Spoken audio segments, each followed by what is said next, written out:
এই রেসিপি না দেখলেই মিস। লাউ পাতায় চিংড়ি ম্যাজিক। লাউ পাতায় চিংড়ি এভাবে বানিয়েছো কোনোদিন? একবার দেখলেই ট্রাই তো করবেই।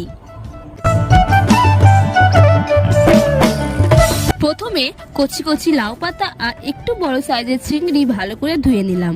তারপর কড়াইতে জল গরম করে লাউ পাতা একটু নুন দিয়ে 1 মিনিট ভাপিয়ে নিলাম।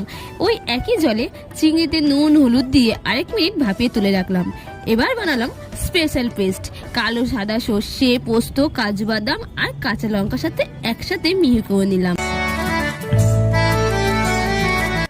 সবকিছু লাউ পাতা আর চিংড়ির সঙ্গে মিশিয়ে নুন হলুদ আর সর্ষের তেল দিয়ে ভালো করে মাখিয়ে ওপর থেকে কাঁচা লঙ্কা আর একটু সর্ষের তেল দিয়ে 15 মিনিট ভাপে বসালাম। ব্যাস রেডি লাউ পাতার চিংড়ি ভাপা।